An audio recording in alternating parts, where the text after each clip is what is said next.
Hello, welcome to law excellence. మనం 50 important supreme court judgements ఈ సిరీస్లో పార్ట్ 1లో 4 ఇంపార్టెంట్ సుప్రీంకోర్టు జడ్జిమెంట్స్ చూసాం. అవునా? మనం క్రొనలాజికల్గా వెళ్తున్నామండి. అందుకే ఫర్ ఎగ్జాంపుల్ ఒక కేసులో సుప్రీంకోర్టు ఇలా చెప్పింది అంటే ఫ్యూచర్ డేట్లో దాన్ని మార్చి ఉండొచ్చు. సుప్రీంకోర్టుకి ఆ పవర్ అనేటటువంటిది ఉంటుందన్నమాట. రివిజన్ చేసుకోవచ్చు, తనిచ్చిన జడ్జిమెంట్స్ని మళ్ళీ సుప్రీంకోర్టు మార్చుకోవచ్చు. సో ఆ విధంగా మనం ఏ విధంగా మారింది అన్నది తెలుస్తుంది. మనం ఈ 50 కేసెస్ కంప్లీట్ చేశాక అప్పుడు ఒక కంప్లీట్ ఐడియా వస్తుంది. మనం ఒకేసారి దీని తర్వాత ఇది వచ్చింది, దీని తర్వాత ఇది వచ్చింది అని చెప్పుకుంటూ వెళ్ళిపోయామనుకోండి, అప్పుడు ఏమవుతుంది, మధ్యలో కేసెస్ కానీ ఇవన్నీ మిస్ అయిపోతాం, ఆ కాంప్రిహెన్సివ్నెస్ ఉండదు. సో మీరు అన్ని 50 కేసెస్ చూశాక మనకి ఒక విషయం గురించి, for example fundamental rights versus DPSP, వీటికి సంబంధించి కేసెస్ ఏమేమి ఉన్నాయి అది మీకు అర్థమవుతుంది. సో మనం ఒక 10 డేస్లో కంప్లీట్ చేసేస్తాం ఈ సిరీస్ మొత్తాన్ని. ఈ సెకండ్ డే మనం 5 ఇంపార్టెంట్ కేసెస్ చూస్తున్నామండి. అవేంటి? Berubari union case, Golaknath case, RC Cooper case, Kesavananda Bharati very important classic case, Maneka Gandhi case లేదా మేనకా గాంధీ అంటారు. సో మేనకా గాంధీ కేస్, ఇలా ఈ 5 కేసెస్ని ఇవాళ వీడియోలో చూద్దాం. ఆల్రెడీ మనం 4 కేసెస్ పార్ట్ 1లో చూసాం, అందుకే నంబరింగ్ 5 నుంచి స్టార్ట్ అయింది. ఇక్కడ బెరుబెరి యూనియన్ కేస్ అన్నటువంటిది. మనం ప్రతి కేసుకి ఏం చేస్తున్నాం, ఏం మెథడ్ ఫాలో అవుతున్నాం, ముందు దాని బ్యాక్గ్రౌండ్ ఏంటో తెలుసుకుంటున్నాం, ఆ తర్వాత ఆ కేసులో ఏం జరిగింది అని చూస్తున్నాం, అసలు ఎందుకు ఆ కేసు వచ్చింది అని, ఆ తర్వాత సుప్రీంకోర్టు దానికి సంబంధించి ఏమేమి తీర్పు చెప్పింది అని చూస్తున్నాం కదా. సరే, ఇక్కడ బెరుబెరి యూనియన్ కేస్ దానికి సంబంధించిన బ్యాక్గ్రౌండ్ ఏంటో చెప్తాను చూడండి. మనకి 1947లో ఇండిపెండెన్స్ రాగానే ఇండిపెండెన్స్ చట్టము 1947 కింద ప్రిన్స్లీ స్టేట్స్, అంటే అక్కడ ఉన్న ప్రిన్స్లీ స్టేట్స్కి పవర్ ఇస్తారు. ఏమని? మీరు ఇండియాలో అయినా ఉండొచ్చు, పాకిస్తాన్లో అయినా ఉండొచ్చు, లేదా ఇండిపెండెంట్గా ఉండొచ్చు అని చెప్తారు. మరి ఏది ఇండియా ఏది పాకిస్తాన్ అని డిసైడ్ చేయడానికి ఒక కమిటీని నియమిస్తారనమాట. దాన్నే రాడ్క్లిఫ్ కమిటీ అంటారు. ఈ రాడ్క్లిఫ్ కమిటీ అనేటటువంటిది ఇండియా పాకిస్తాన్ మధ్యలో బౌండరీని డిసైడ్ చేస్తుంది. సో రాడ్క్లిఫ్ అనే వ్యక్తి ఇంతకుముందు ఎప్పుడూ కూడా ఇండియాను విజిట్ చేసి ఉండరు. సో కావాలనే అలాంటి వ్యక్తిని తీసుకొని వస్తారు. ఎందుకు? అన్బయాస్డ్గా డివైడ్ చేస్తారు. ముందుకు ముందే ఇంటరాక్షన్ ఉండుంటే బయాస్ ఉంది అని కంప్లైంట్ వస్తుందని చెప్పి అసలు ఏ విధంగా జాగ్రఫికల్గా వీటికి సంబంధం అంటే వాటి గురించి ముందుగా ఐడియా లేని వ్యక్తిని తీసుకొస్తారు. ఆ వ్యక్తి ఏం చేస్తారు? సర్ జాన్ రాడ్క్లిఫ్ అన్నమాట. రాడ్క్లిఫ్ ఏం చేస్తారంటే థానాస్, పోలీస్ స్టేషన్స్ అన్నిటిని విజిట్ చేసి వాటిని బేస్ చేసుకొని డ్రా చేసుకుంటూ వస్తారు. ఇటు సైడ్ ఈస్ట్ పాకిస్తాన్ అని, ఇటు సైడ్ వెస్ట్ పాకిస్తాన్ అని చెప్పి డివైడ్ చేశాక రాడ్క్లిఫ్ లైన్ ఇస్తారు. అప్పుడు ఇక్కడ మనకి వెస్ట్ బెంగాల్ ప్రాంతంలో ఈ ఒక బెరుబెరి యూనియన్, బెరుబెరి అనేటటువంటి ఒక థానా పోలీస్ స్టేషన్ని ఎటు సైడ్కి లిస్ట్ చేయరు, అంటే అటు ఇండియన్ సైడ్కి లిస్ట్ చేయరు, ఇటు పాకిస్తాన్ సైడ్కి లిస్ట్లో రాయరనమాట. పాకిస్తాన్ ఏమంటుంది, ఇదిగో మీ సైడ్ ఉన్నవన్నీ రాశారు కాబట్టి సో ఇది లేదు అంటే అది మాదే అని అంటుంది. సో మనం అంటాం అలా ఎలా అవుతుంది, అది మాదే అని అంటాం అన్నమాట. అలా 1947 నుంచి బెరుబెరి అనే చిన్న ప్రాంతం అండి, చాలా చిన్న ప్రాంతం. సో దాని మీద కంట్రోల్ ఎవరికి ఉండాలి అన్నటువంటిది గొడవగా జరుగుతూ ఉంటుంది.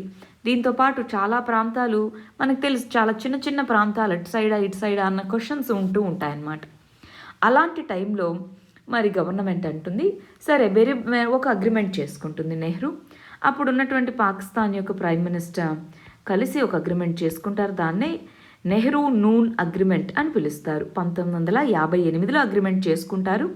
2 కంట్రీస్ మధ్య చిన్న టెరిటరీస్ని మార్చుకోవడానికి, దాంట్లో ఈ బెరుబెరి యూనియన్ అనేటటువంటిది మార్చడానికి, ఇది అటు సైడ్కి వెళ్తుంది అని, పాకిస్తాన్ సైడ్కి వెళ్ళేలాగా.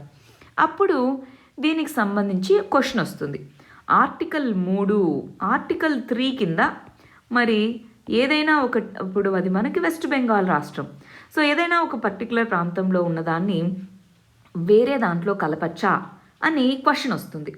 సో ఎవరు వెళ్ళి కేసు వేయరండి దీని మీద, గవర్నమెంటే సుప్రీంకోర్టును అడుగుతుంది. సుప్రీంకోర్టు బెరుబెరి యూనియన్ అన్నటువంటి కేసులో చెప్తుంది ఏమని, ఇదిగో నార్మల్గా అయితే ఆర్టికల్ 3 కింద దేన్ని డివైడ్ చేయగలము, ఒక రాష్ట్రాన్ని 2గా డివైడ్ చేయొచ్చు, లేదా 2 రాష్ట్రాలని కలిపి ఒక రాష్ట్రంగా తయారు చేయొచ్చు, లేదా ఒక యూనియన్ టెరిటరీని ఒక రాష్ట్రంగా చేయొచ్చు. అంతేగాని మన యొక్క టెరిటరీని, మన యొక్క భూభాగాన్ని వేరే వాళ్ళకి ఇస్తున్నాము, సీడ్ అంటారు. సీడింగ్ చేస్తున్నాము అంటే, సీడ్ చేస్తున్నాము అంటే దానికి ఖచ్చితంగా మరి మనకి ఆర్టికల్ 1 ఏం చెప్తుంది? ఇండియా దట్ ఈజ్ భారత్ అని చెప్పి దాంట్లో ఏ ప్రాంతాలు ఇండియా కిందికి వస్తాయో చెప్తుంది. మరి ఇవన్నీ మార్చాలి కాబట్టి దాన్ని రాజ్యాంగ సవరణ ద్వారా మాత్రమే మార్చగలరు అని చెప్తుందన్నమాట. అంటే పార్లమెంట్ యొక్క పవర్ ఏంటి? పార్లమెంట్ తనకిష్టం వచ్చిన టెరిటరీని వేరే దేశాలకు ఇచ్చేయచ్చా అన్నప్పుడు, ఇదిగో మీరు సీడ్ చేయొచ్చు, ఎస్ టెరిటరీని ఇవ్వచ్చు, కానీ సింపుల్ ప్రొసీజర్ ఆర్టికల్ 3 అనేటటువంటి దాని ద్వారా సింపుల్ మెజారిటీతో మామూలుగా టెరిటరీని ఈ విధంగా యూనియన్ టెరిటరీని స్టేట్స్గా, 2 స్టేట్ని కలిపి ఒక స్టేట్గా ఇలా చేయొచ్చు. కానీ వేరే దేశానికి ఇచ్చేటప్పుడు ఆర్టికల్ 3 వర్తించదు. ఆర్టికల్ 368 కింద స్పెషల్ మెజారిటీతో మరి పార్లమెంట్ యొక్క ఉభయ సభలు పాస్ చేయాలి, రాజ్యాంగ సవరణ చట్టాన్ని తీసుకొని రావాలి. అప్పుడు మాత్రమే మరి పార్లమెంట్ అనేటటువంటిది ఒక టెరిటరీని వేరే దేశానికి ట్రాన్స్ఫర్ చేయగలదు. అంటే బెరుబెరి యూనియన్ కేసులో దేన్ని డిసైడ్ చేయడం జరిగింది? ఆర్టికల్ 3 యొక్క స్కోప్ ఎంతవరకు అన్నదాన్ని డిసైడ్ చేయడం కోసం ఈ బెరుబెరి యూనియన్ కేసు రావడం జరిగింది. ఆర్టికల్ 368 ద్వారానే డిసైడ్ చేయాలి అని చెప్పారు. మనకి గుర్తుంటే రీసెంట్గా 100వ రాజ్యాంగ సవరణ చట్టము 100th కాన్స్టిట్యూషనల్ అమెండ్మెంట్ యాక్ట్ దేని మీద అండి? ఇండియా బంగ్లాదేశ్ మధ్యలో చిన్న చిన్న ఎన్క్లేవ్స్, చిన్న చిన్న విలేజెస్ అన్నమాట ఇవి. వీటిని మన వాళ్ళ సైడ్ ఉన్నవి మన టెరిటరీస్గా, మన సైడ్ ఉన్న వాళ్ళ టెరిటరీస్గా ఉండేవి. సో ఇప్పుడు అలా కాకుండా వాళ్ళ సైడ్ బార్డర్కి అటు సైడ్ ఉన్నవి వాళ్ళ టెరిటరీస్ కాను, మనకి ఇటు సైడ్ ఉన్నవి మన టెరిటరీస్ కాను గుర్తిస్తూ మరి అగ్రిమెంట్ చేసుకున్నారు. దాన్ని ఇంప్లిమెంట్ చేయడం కోసం 100వ రాజ్యాంగ సవరణ చట్టం దేన్ని దృష్టిలో పెట్టుకొని తీసుకొచ్చారండి? బెరుబెరి యూనియన్ కేస్. దీన్ని దృష్టిలో పెట్టుకొని తీసుకొని రావడం జరిగింది. దాంతోపాటు ఈ బెరుబెరి యూనియన్ కేసులో ఇంకొక విషయం చెప్పారండి. అదేంటి అంటే ప్రియాంబుల్ అన్నటువంటిది ఏదైనా ఒక ప్రొవిజన్, ఏదైనా రాజ్యాంగంలో చెప్పబడినటువంటి ఒక ప్రొవిజన్కి కన్ఫ్యూజన్ ఉంది అన్నప్పుడు అప్పుడు ప్రియాంబుల్ని కన్సల్ట్ చేయొచ్చు. కానీ ప్రియాంబుల్ని రాజ్యాంగంలో ఒక పార్ట్గా మనం చూడలేము. ప్రియాంబుల్ అన్నది సపరేట్గా మనం పరిగణించాలి. కాన్స్టిట్యూషన్లో ఒక పార్ట్గా చూడలేము అన్నది కూడా బెరుబెరి యూనియన్ కేసులో చెప్పారు. ఎందుకని చెప్పారు? ఇంటిగ్రిటీ అని ఉంది కదా ఏది మన ప్రియాంబుల్లో, మరి ఏ విధంగా మారుస్తారు అని చెప్పి కొంతమంది క్వశ్చన్ చేశారనమాట. సో అందుకని ఇదిగో ప్రియాంబుల్ పార్టే, కానీ అది రాజ్యాంగంలో పార్ట్ అని మనం చెప్పలేము. కాన్స్టిట్యూషన్కి ఒక గైడింగ్ లైట్గా వ్యవహరిస్తుంది అంతే, మేజర్ పార్ట్ కాదు అన్నట్టుగా చెప్పి కాన్స్టిట్యూషన్లో ఏమైనా క్వశ్చన్స్ కానీ డౌట్స్ కానీ ఉంటే అప్పుడు ప్రియాంబుల్ అనేటటువంటిది ఒక గైడింగ్ లైట్గా వ్యవహరిస్తుంది అన్నారు. సో ఇక్కడ చెప్పినటువంటి వాటిలో ఒకటి ఆర్టికల్ 368 ద్వారానే ల్యాండ్ ట్రాన్స్ఫర్ చేయొచ్చు అన్నారు. అందుకోసం 9వ రాజ్యాంగ సవరణ చట్టాన్ని 1961లో తీసుకొని వచ్చారనమాట. తీసుకొని వచ్చి బెరుబెరి యూనియన్ని అటు సైడ్కి ఇచ్చేశారు. మీకు తెలిసే ఉంటుంది అనుకుంటున్నాను. ఈస్ట్ పాకిస్తాన్ అనేది తర్వాత మన యొక్క బంగ్లాదేశ్గా మారడం జరిగింది 1971లో, బంగ్లాదేశ్ లిబరేషన్ వార్ తర్వాత. ఇది అందరికీ ఐడియా ఉంది కదా అండి? రైట్, అది బెరుబెరి యూనియన్ కేస్. దీని యొక్క జస్ట్ చూద్దామా? ఇక్కడ గమనించండి, ల్యాండ్ ట్రాన్స్ఫర్ చేయాలి అదర్ కంట్రీకి అంటే ఆర్టికల్ 3 కింద చేయలేము, కాన్స్టిట్యూషనల్ అమెండ్మెంట్ కావాలి ఆర్టికల్ 368 కింద. అది బెరుబెరి యూనియన్ కేసులో చెప్పబడినటువంటి జిస్ట్. మీరు గమనిస్తే ఈ మన 50 ఇంపార్టెంట్ సుప్రీంకోర్టు జడ్జిమెంట్స్ అన్న సిరీస్లో ప్రతి కేసుకి ఇలాంటి ఒక ఇమేజ్ ఇస్తున్నాం. జస్ట్ మీరు ఇది గుర్తుపెట్టుకుంటే చాలన్నమాట. ఆన్సర్ రాసేటప్పుడు ఇది గుర్తుంటే చాలు. మిగిలిందంతా కూడా ఎందుకు చూస్తున్నాం? మరి మన అండర్స్టాండింగ్ కోసం, ఎక్కువ రోజులు మనకి గుర్తుంటాయి కొన్ని కాన్సెప్ట్స్ అన్న దానికోసం చూస్తున్నాం అంతే. సరేనా? బెరుబెరి యూనియన్ కేసులో 2 విషయాలు, ఒకటి ప్రియాంబుల్ ఇంటిగ్రల్ పార్ట్ కాదు కాన్స్టిట్యూషన్లో అని చెప్పారు. 2, ఒక ల్యాండ్ని వేరే కంట్రీకి ఇవ్వాలి అన్నా తీసుకోవాలన్నా కాన్స్టిట్యూషనల్ అమెండ్మెంట్ కంపల్సరీ అన్నట్టుగా చెప్పడం జరిగింది. ఆర్టికల్ 368 కింద కాన్స్టిట్యూషనల్ అమెండ్మెంట్ కంపల్సరీ అని చెప్పారు.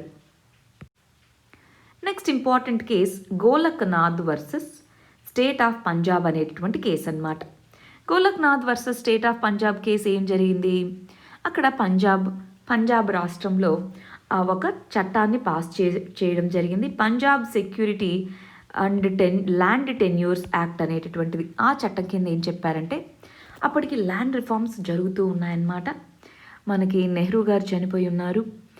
మన ఇందిరాగాంధీ గారు స్లోగా పవర్స్ తీసుకుంటున్నటువంటి టైము. చాలా రాష్ట్రాల్లో ల్యాండ్ రిఫార్మ్స్ బాగా తీసుకొని వస్తున్నటువంటి టైం అన్నమాట. ఆ టైంలో ల్యాండ్ సీలింగ్ అనే పదం అయితే విన్నారా ఒకసారి? ల్యాండ్ సీలింగ్ అంటే ల్యాండ్ ఎంత హోల్డ్ చేసుకోవాలి, ఒక వ్యక్తి ఎంత ల్యాండ్ ఉండాలి మ్యాక్సిమం అని. అయితే అప్పుడు ఒక్కొక్క రాష్ట్రంలో ఒక్కొక్క లిమిట్స్ పెట్టుకుంటూ వచ్చారు. ఈ గోలక్నాథ్ అనే వ్యక్తికి 500 ఎకరాలకు పైగా ల్యాండ్ ఉండేది. సో అయితే అప్పుడు Punjab security and land tenures act కింద ల్యాండ్ సీలింగ్ అనేది ఉంది. ఈ 500 ఎకరాల్లో మీరు కొంత మాత్రమే ఉంచుకోగలరు, మిగిలినటువంటి దాన్ని మేము స్వాధీనం చేసుకుంటాము అని చెప్పారు. దాంతో గోలక్నాథ్ సుప్రీంకోర్టును రీచ్ అయ్యారు. ఏమని? రైట్ టు ప్రాపర్టీ అనేటటువంటిది ఫండమెంటల్ రైట్ కదా, మరి నా యొక్క ల్యాండ్, ప్రాపర్టీ అనేది ల్యాండ్, మరి నా యొక్క ల్యాండ్ని ఏ విధంగా ఈ చట్టం అనేటటువంటిది తీసుకోగలదు అని చెప్పి క్వశ్చన్ చేశారు. సో అయితే అప్పుడు అడిగింది గవర్నమెంట్, నువ్వెందుకు ఈ విధంగా తీసుకొని వచ్చావు చట్టాన్ని అని. అప్పుడు పంజాబ్ స్టేట్ గవర్నమెంట్ ఏం చెప్పడం జరిగింది?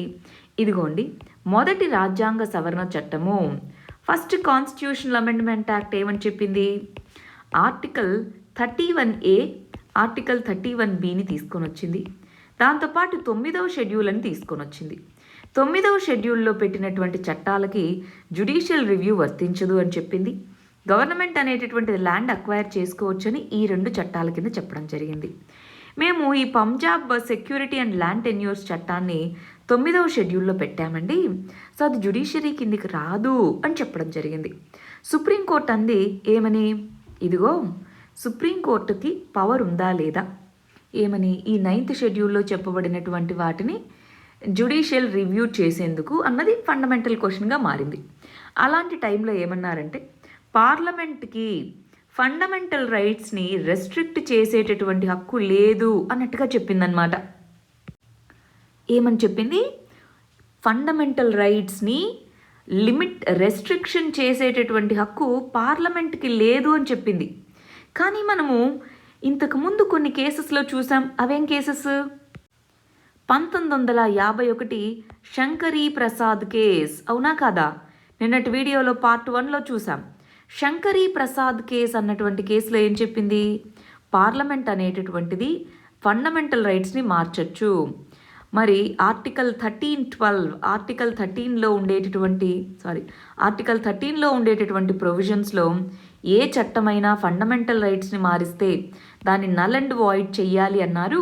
అక్కడ చట్టము అంటే కాన్స్టిట్యూషనల్ అమెండ్మెంట్ యాక్ట్ చట్టం కిందికి రాదు అని చెప్పి శంకరీ ప్రసాద్ కేసులో చెప్పింది.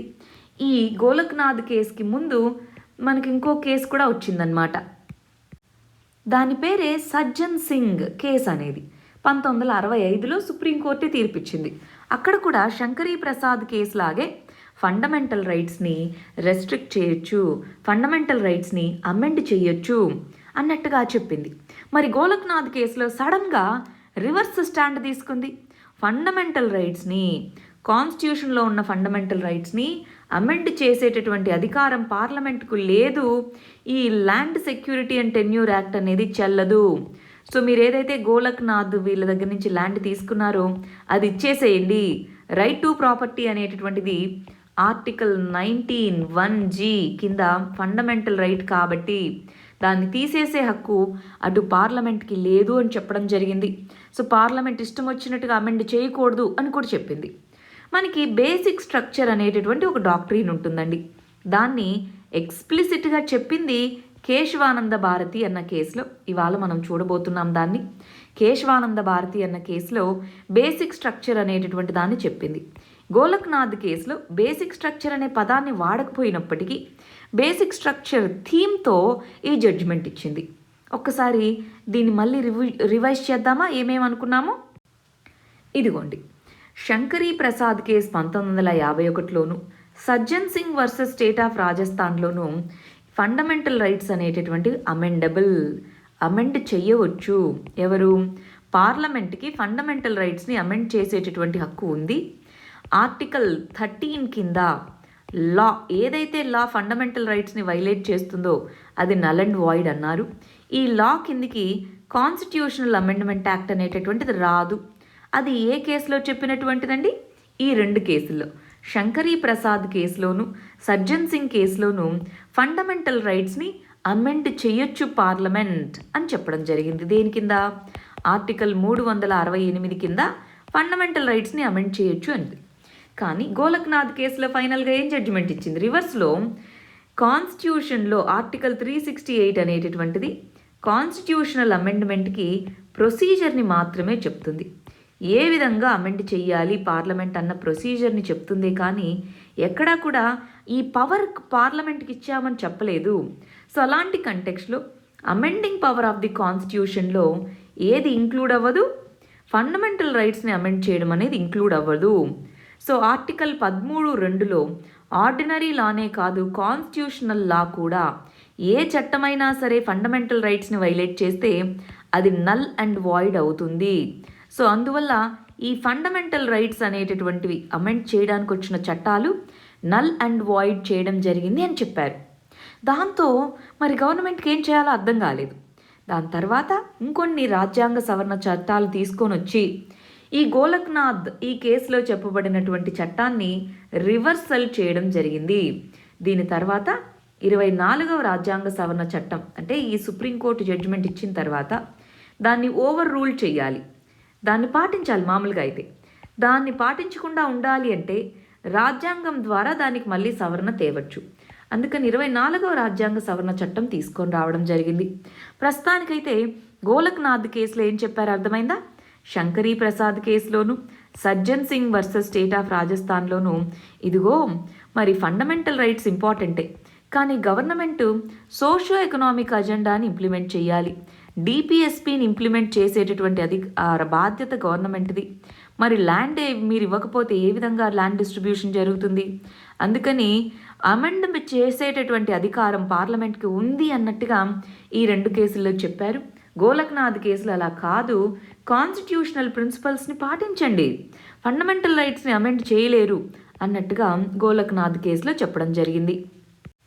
Next RC Cooper, Rustom Cavasjee Cooper అనేటటువంటి కేసు. సో ఇక్కడ ఏమైందో చూద్దాం.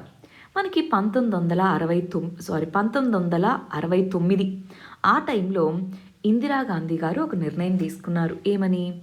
బ్యాంకులు ఏవైతే ఉన్నాయో అవన్నీ ప్రైవేట్ వాళ్ళ చేతిలో ఉన్నాయి, సాధారణ ప్రజలకి ఫార్మర్స్కి వీళ్ళకి మనీ వెళ్ళట్లేదు, అందుకని బ్యాంకుల జాతీయీకరణ చెయ్యాలి అని నిర్ణయిస్తారనమాట. ఈ బ్యాంకుల జాతీయీకరణ వెనకాలన్నటువంటి థీమ్ ఏంటో చెప్తాను చూడండి. మన ఇండియా ఇండిపెండెన్స్ వచ్చిన తర్వాత సోషలిస్టిక్ ప్రిన్సిపల్స్ అంటారు, సామ్యవాద సూత్రాలు అంటాం. ఈ సోషలిస్టిక్ ప్రిన్సిపల్స్ వైపుగా ముందుకు వెళ్ళడం మొదలుపెట్టింది. నెహ్రూ కానీ ఇందిరాగాంధీ కానీ వీళ్ళు సోషలిస్టిక్ ప్రిన్సిపల్స్ని ఫాలో అవ్వడం మొదలుపెట్టారు. ఈ టైంలో 1969 ఈ టైంలో మరి ఇందిరాగాంధీ గారి క్యాబినెట్లో మొరార్జీ దేశాయ్ అనే వ్యక్తి ఉంటారు. ఆ వ్యక్తి ఫినాన్స్ మినిస్టర్ గాను డిప్యూటీ ప్రైమ్ మినిస్టర్ గాను ఉంటారు. ఆ వ్యక్తి చెప్తారు, సోషలిస్టిక్ ప్రిన్సిపల్స్ కరెక్టే, కానీ బ్యాంక్ నేషనలైజేషన్ ఒప్పుకోరు చాలామంది, అది మనకి ఇబ్బందులు కలుగుతాయి, వద్దు అని చెప్పారు. అయినా సరే ఇందిరాగాంధీ గారు బ్యాంక్ నేషనలైజేషన్ చేయడం జరిగింది. Bank nationalisation first ordinance, president of India ordinance ద్వారా చేశారు. ఆ తర్వాత ఒక చట్టాన్ని పార్లమెంట్ మీట్ అయ్యాక పార్లమెంట్ చట్టం చేయడం జరిగింది. అంటే సడన్గా డెసిషన్ తీసుకోవడం, ప్రెసిడెంట్ ఆఫ్ ఇండియా ఆ డెసిషన్కి మరి పవర్ ఇవ్వాలి, అందుకోసం ఆర్డినెన్స్ని పాస్ చేయడం జరిగింది. దాంతో కొంతమంది సుప్రీంకోర్టుకు వెళ్ళారు. ఏమని? ఇదిగో బ్యాంకు మేము సెటప్ చేసుకున్నాం, మేము ప్రైవేట్ వ్యక్తులము, బ్యాంకుని సెటప్ చేసింది మేము, వాటిని జాతీయీకరణ అన్నారు అండ్ వాటికి కంపెన్సేషన్గా మాకు కొంత మనీ చెల్లిస్తామన్నారు. మీరు గవర్నమెంట్కి సేల్ చేసేయండి ఆ బ్యాంక్స్ని, మీకు ఇంత మనీ చెల్లిస్తామని చెప్పారు. కానీ ఆ మనీ అనేటటువంటిది లిమిట్ ఉంది, ఆ మనీకి లిమిట్ అనేది పెట్టారు. మరి ఈ కంటెక్స్ట్లో మా యొక్క బ్యాంకు, మా యొక్క బిజినెస్ అనేది కూడా మా ప్రాపర్టీనే కదా, అంటే మాకు రైట్ టు ప్రాపర్టీ ఉంది కదా, ఆర్టికల్ 19(1)G ఉంది కదా అని చెప్పి సుప్రీంకోర్టుకి వెళ్ళడం జరిగింది. రైట్ టు ప్రాపర్టీ ఉంది. సో మరి ఈ కంటెక్స్ట్లో మా యొక్క ఫండమెంటల్ రైట్స్ని వైలేట్ చేసేలాగా వీళ్ళు ఆర్డినెన్స్ తీసుకొని వచ్చారు. అసలు ఈ ఆర్డినెన్స్ మేకింగ్ పవర్ అనేటటువంటిది ప్రెసిడెంట్ ఆఫ్ ఇండియాకి ఉందా అని చెప్పి సుప్రీంకోర్టుకి వెళ్ళారు. ఆర్డినెన్స్ ద్వారా మాకు ఉండేటటువంటి రైట్ టు ప్రాపర్టీని ఎలా తీసేస్తారు అని చెప్పి రస్తూమ్ కవాస్జీ వీళ్ళు పార్సీ అన్నమాట. సో వెళ్ళడం జరిగింది. అప్పుడు సుప్రీంకోర్టు చెప్పింది ప్రెసిడెంట్ ఆఫ్ ఇండియాకి ఆర్టికల్ 123 కింద మరి ఆర్డినెన్స్ చేసేటటువంటి పవర్ ఉంది. ఆ పవర్ రాజ్యాంగం ద్వారా కల్పించబడింది కాబట్టి మేము దాన్ని క్వశ్చన్ చేయము. ప్రెసిడెంట్ ఆఫ్ ఇండియా ఆర్డినెన్స్ తీసుకొని రావచ్చా లేదా అని మేము క్వశ్చన్ చేయము. కానీ president of India A grounds మీద, అంటే ఏ బేసిస్ మీద ఆర్డినెన్స్ తీసుకొని వచ్చారు, అది జ్యుడిషియరీ రివ్యూ చేయగలదు అని చెప్పడం జరిగింది. వెరీ ఇంపార్టెంట్ అండి. ఈ ఆర్సీ కూపర్ కేసు అనేటటువంటిది ఆర్డినెన్స్ మేకింగ్ పవర్ మీద లిమిట్స్ని పెట్టడం జరిగింది. దీన్నే ఫేమస్గా బ్యాంక్ నేషనలైజేషన్ కేసు అని కూడా అంటాం. ఆర్డినెన్స్ చేయొచ్చు, ప్రెసిడెంట్ ఆఫ్ ఇండియా చేయొచ్చు, స్టేట్ లెవెల్లో అయితే గవర్నర్ చేయొచ్చు, వాళ్ళకి పవర్ ఉంది. కానీ వాళ్ళు ఏ డెసిషన్, ఏ బేసిస్ మీద ఆర్డినెన్స్ తీసుకొని వచ్చారు, దాన్ని క్వశ్చన్ చేసే అధికారం జ్యుడిషియరీకి ఉంది అని చెప్పారు. ఆ తర్వాత డీసీ వాద్వా అనేటటువంటి కేసులో పదే అదే పర్పస్ కోసం ప్రొమల్గేషన్, ఒక పర్టికులర్ పర్పస్ కోసం మళ్ళీ ఆర్డినెన్స్ తీసుకొని రావడం అనేది కరెక్ట్ కాదు అని చెప్పి డీసీ వాద్వా కేసు అనేది జరగడం జరిగింది. మనము క్రోనలాజికల్గా వెళ్తున్నాం కాబట్టి ఇంకా మనం 1970స్లోనే ఉన్నాం. 1980స్కి వచ్చినప్పుడు దీన్ని చూద్దాం.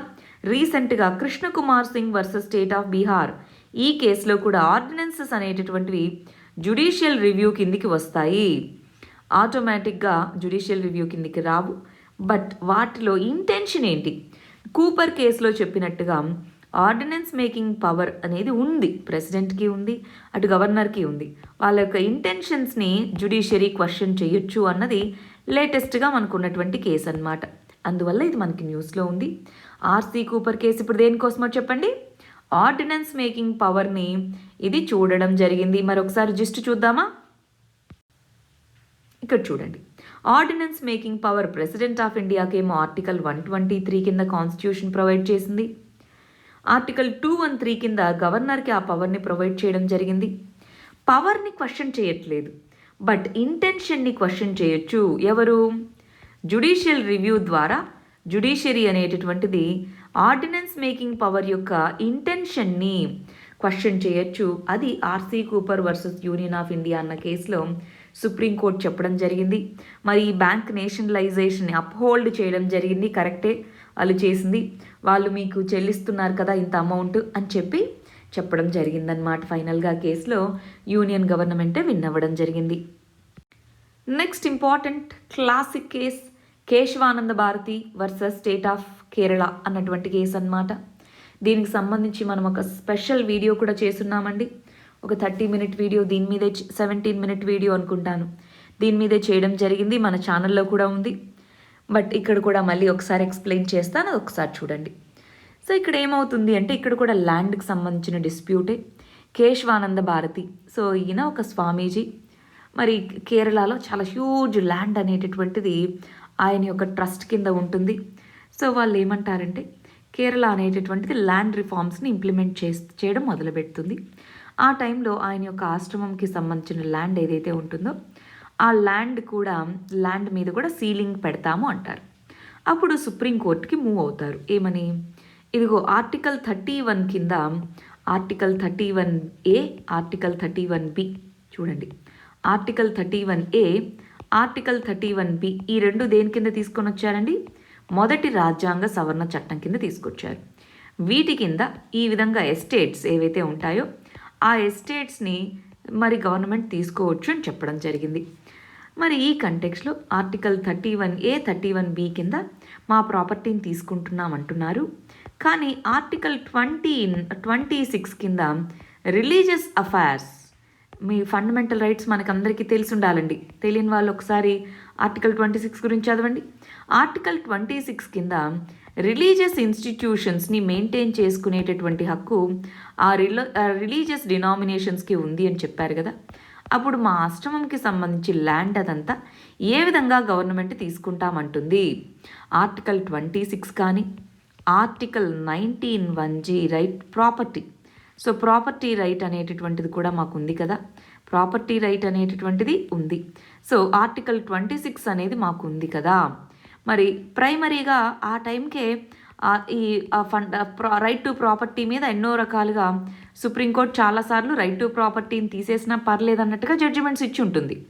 సో అందుకని ప్రైమరీగా ఆర్టికల్ 26 అనే దాని మీద వెళ్తారు. దాంతోపాటు ఇదిగో 24వ రాజ్యాంగ సవరణ చట్టం కింద అప్పటికే గవర్నమెంట్ అనేది పార్లమెంటు మరి ఆర్టికల్ 31(c)ని తీసుకొని వచ్చి ఉంటుంది. దాని కింద ఏమని, పార్లమెంట్ అనేటటువంటిది ఏ చట్టమైనా తీసుకొని రావచ్చు, ఫండమెంటల్ రైట్స్ని అమెండ్ చేయొచ్చు, జ్యుడిషియరీ ఇన్వాల్వ్ అవ్వకూడదు అని ఉంటుంది.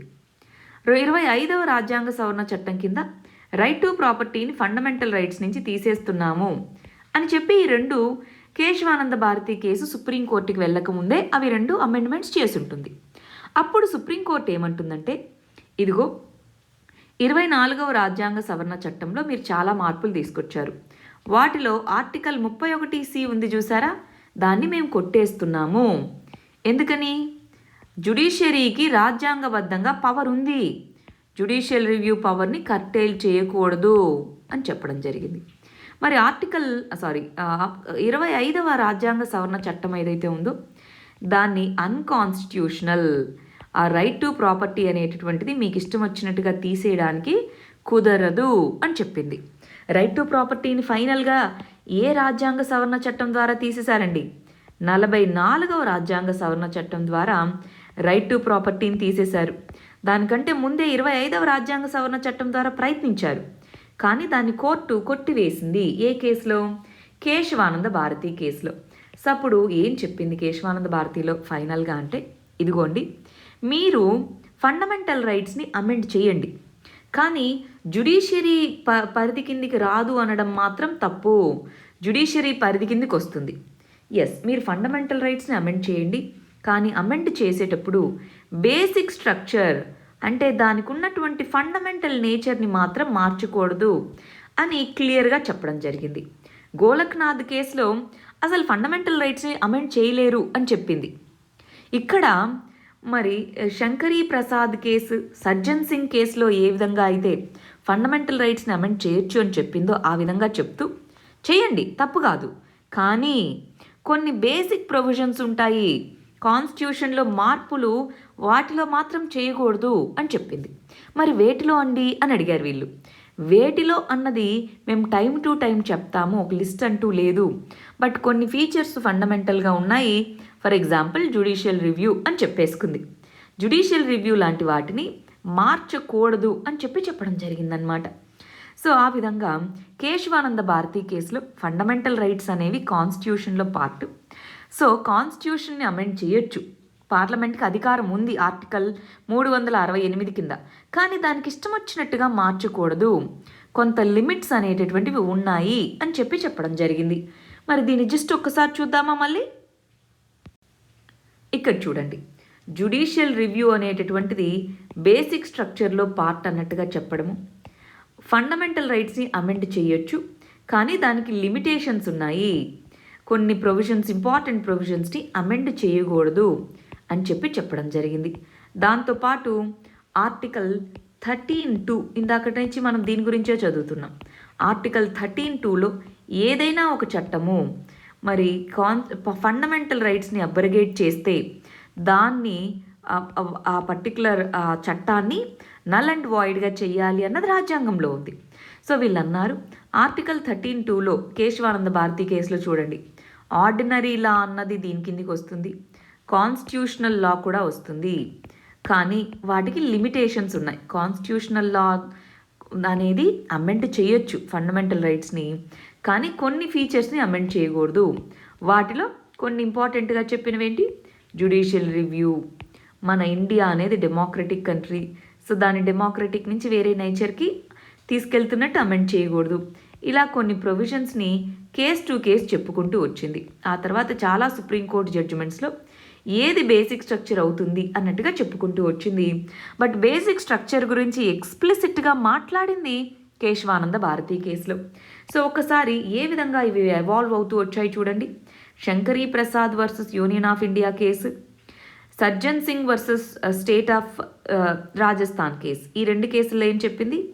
ఫండమెంటల్ రైట్స్ అనేటటువంటివి అమెండ్ చేయగలము.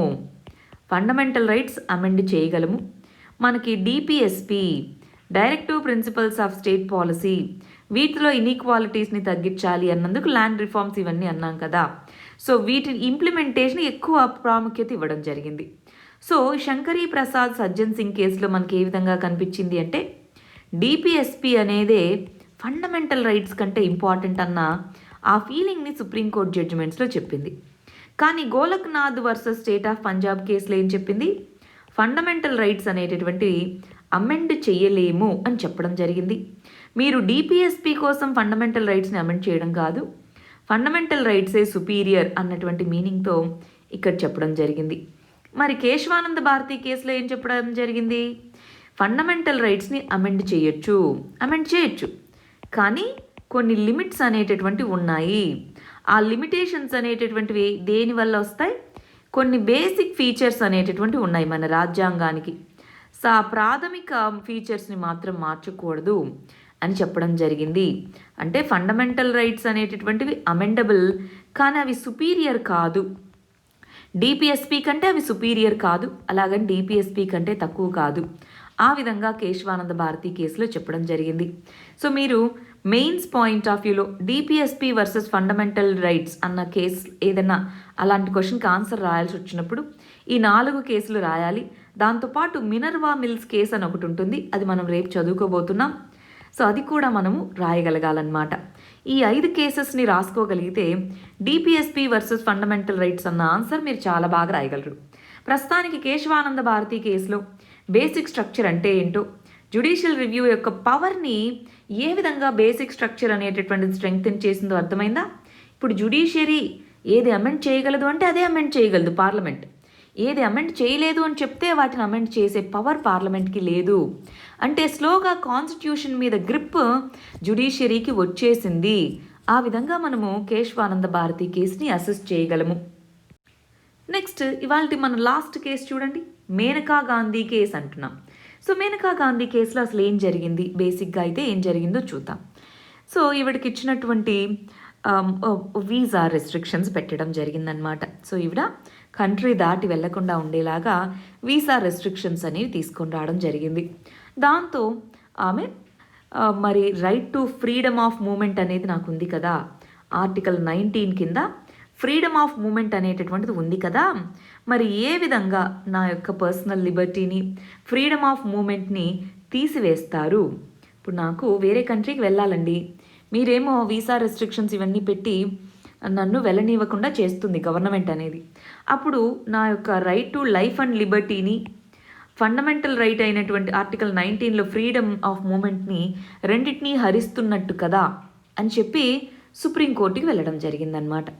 సుప్రీంకోర్టు మరి ఫస్ట్ టైం దీంట్లో చాలా బ్రాడ్ వ్యూని కన్సిడర్ చేయడం జరిగింది. ఆర్టికల్ 21కి సంబంధించి నారో వ్యూ పాయింట్ని ఇంతకుముందు ప్రజెంట్ చేయడం జరిగింది. ఏ కేసులో గుర్తుందా అండి? మన first case AK Gopalan case గుర్తుందా?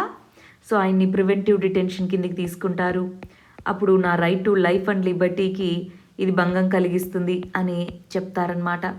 అప్పుడు అంటారు ఇదిగో డిటెన్షన్ అన్నటువంటిది ఆర్టికల్ 21 అన్నటువంటి దాంట్లో ప్రొసీజర్ ఎస్టాబ్లిష్డ్ బై లా ప్రకారమే తీసుకోవాలి. అక్కడ ఆల్రెడీ ప్రివెంటివ్ డిటెన్షన్ చట్టము ఉంది కాబట్టి ఆ చట్టంలో ప్రొసీజర్ ఏదైతే ఉందో దాన్ని ఫాలో అవుతూనే గవర్నమెంట్ తీసుకోవడం కాబట్టి దాంట్లో ఏం తప్పు లేదు. మేము చట్టం కరెక్టా కాదా అని చూడట్లేదు, చట్టంలో చెప్పిన ప్రొసీజర్ కరెక్టా కాదా అని మాత్రమే చూసాము. సో దాంట్లో ఏమీ తప్పు లేదు అన్నట్టుగా ఏకే గోపాలన్ కేసులో 1950లో సుప్రీంకోర్టు తీర్పు ఇచ్చింది. గుర్తుందా అండి? అప్పుడు అన్నాము ఆర్టికల్ 21ని చాలా నారో వ్యూతో చూశారు అని. మరి మేనకా గాంధీ కేసులో సుప్రీంకోర్టు తన డెసిషన్ని రివ్యూ చేసుకుంది. అక్కడ ఏం చెప్పింది? పర్సనల్ లిబర్టీ అనేటటువంటిది వైడెస్ట్గా ఉండాలి. పర్సనల్ లిబర్టీ అనేటటువంటిది మిగిలిన అన్ని రైట్స్కి అది మూలము అని చెప్తూ ఇదిగోండి supreme court procedure established by law అనేటటువంటిది ఇంపార్టెంటే, కానీ ఆ లా అనేటటువంటిది కూడా రైట్ లా ఉండాలి, సరైనదే ఉండాలి, ఫెయిర్గా ఉండాలి, ఆర్బిట్రరీగా అప్రెసివ్గా ఉండకూడదు. అంటే ఫస్ట్ టైము ఆర్టికల్ 21 కింద డ్యూ ప్రాసెస్ అనేటటువంటి దాన్ని చెప్పడం జరిగింది. డ్యూ ప్రాసెస్ ఆఫ్ లా అంటే ఏదో ఒక చట్టం తెచ్చి దాని కింద స్టెప్ 1, స్టెప్ 2, స్టెప్ 3 ఉంది కదా, వీటిని మేము ఫాలో అయ్యాము అంటే అది కాదు. అసలు ఆ చట్టం అనేదే కరెక్ట్గా ఉందా లేదా అన్నది చూడడం కూడా ఇంపార్టెంట్. మరి ఆర్టికల్ 21 కింద ఒక చట్టం ద్వారా ఒక వ్యక్తి యొక్క రైట్ టు లైఫ్ అండ్ లిబర్టీని తీసివేయగలిగే పవర్ స్టేట్కి ఉంది, గవర్నమెంట్కి ఉంది.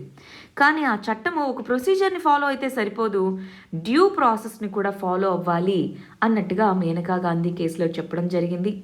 ఆ పాస్పోర్ట్ వీటి మీద తీసుకొని వచ్చిన రెగ్యులేషన్స్ ఏవైతే ఉన్నాయో వాటిని తీసేయడం జరిగింది. ఈ విధంగా ఆవిడ కేసులో డ్యూ ప్రాసెస్ ఆఫ్ లా అన్నటువంటి దాన్ని సుప్రీంకోర్టు అప్హోల్డ్ చేయడం జరిగింది. బ్రాడ్ వ్యూ అనడం ఆ పదం ఇక్కడ రావడం జరిగింది. అంతకుముందు వరకు ఏకే గోపాలన్ కేసులో ఆర్టికల్ 21ని చాలా నారో వ్యూ పాయింట్ నుంచి చూడడం మొదలుపెట్టారు. మేనకా గాంధీ కేసు నుంచి చాలా బ్రాడ్ వ్యూ పాయింట్లో మరి ఈ కేసెస్ ఈ article 21 right to life and లిబర్టీని చూడడం మొదలుపెట్టడం జరిగింది. ఇక్కడ చూడండి, మరి ప్రొసీజర్ ఎస్టాబ్లిష్డ్ బై లా, ఈ ప్రొవిజన్ని మనం తీసుకుంది జపాన్ నుంచే. కానీ ఈ ప్రొవిజన్ దీన్ని మనం యూకేలో దీని యొక్క ఫాలో ఎక్కువ దాన్ని ఇంప్లిమెంట్ చేయడం అనేది యూకేలో ఉన్న దాన్ని మనం ఇంప్లిమెంటేషన్ ఎలా జరుగుతుంది దాన్ని మనం ఇక్కడ ఇంప్లిమెంట్ చేస్తున్నాం. బట్ ఆ ప్రొసీజర్ మెన్షన్ చేసింది అయితే జపాన్ యొక్క కాన్స్టిట్యూషన్లో. డ్యూ ప్రాసెస్ ఆఫ్ లా అన్నది యుఎస్ఏ కాన్స్టిట్యూషన్లో మెన్షన్ చేసి ఉన్నది. మేనకా గాంధీ కేసు 1978. సో ఆ టైం నుంచి డ్యూ ప్రాసెస్ ఆఫ్ లాకి ఇంపార్టెన్స్ ఇవ్వడం జరిగింది. మరి మన స్టూడెంట్స్ ఈ రెండిటికి ఏంటి తేడా అని అడిగారండి. ఈ రెండిటికి ఏంటి తేడా అంటే మనకి ఎన్జేఏసీ చట్టము అన్నది ఐడియా ఉందా అండి? నేషనల్ జ్యుడిషియల్ అపాయింట్మెంట్స్ కమిటీ అనేది ఒకటి తీసుకొచ్చారండి. పార్లమెంటు రాజ్యాంగ సవరణ చట్టం ద్వారా తీసుకొని వచ్చింది. వాళ్ళు ఈ విధంగా జడ్జెస్ని అపాయింట్ చేయాలి, స్టెప్ 1, స్టెప్ 2 ప్రాసెస్లన్నీ చెప్పారు.